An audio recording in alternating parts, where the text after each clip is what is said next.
My name is Hudson Simler and I'm 13 years old.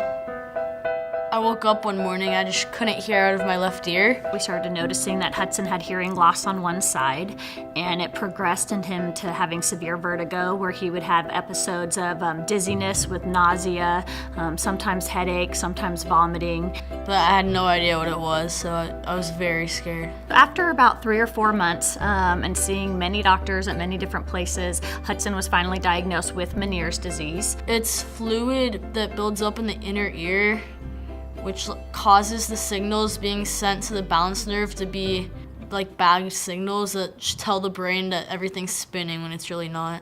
In Hudson's case, he had had the Meniere's for over a year, and he was having such severe episodes that were lasting 10 or 14 days, giving him only about 2 or 3 days off a month. It was really impacting his life. He wasn't able to go to school. We found a physician who does do a surgery for Meniere's disease. So they did a brain surgery. It was about a 6.5-hour brain surgery where they went in and they severed his balance nerve that fed the ear. Even though we were, confident with our decision to have surgery, it was very scary. Hard to see your child go through any kind of a surgery, much less a brain surgery, which, is a pretty big one. He did fantastic, and he was very brave, and we all put on our brave faces and just got through it.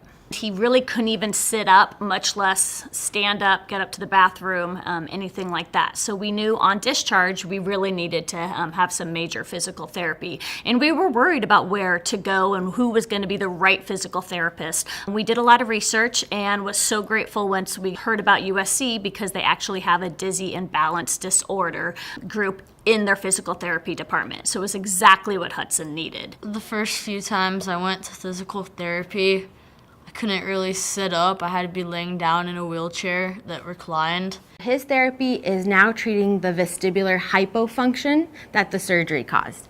Because the nerve was cut, he now does not get information from his left inner ear. The goal of his therapy was to tolerate any position other than lying down again, was really getting him used to sitting up and walking and moving. Now it's in order to help him move quickly, be able to turn his head without feeling dizzy.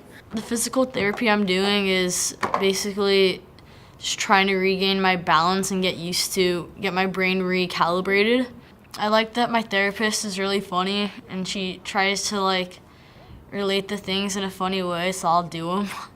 Working with Hudson has been really fun, and it's been really rewarding to see the changes that can be done in such a small amount of time. Hurry up, guys! Hudson loves playing lacrosse. He loves being outdoors and being with all of his friends. It was so frustrating watching Hudson be so sick. Now it just brings me so much relief and so much happiness to see Hudson better. LC on 3, LC on me, 1, 2, 3. LC! I think it made me grow up more and have a more mature look on life, not to just take life for granted and try to do the most you can in a day.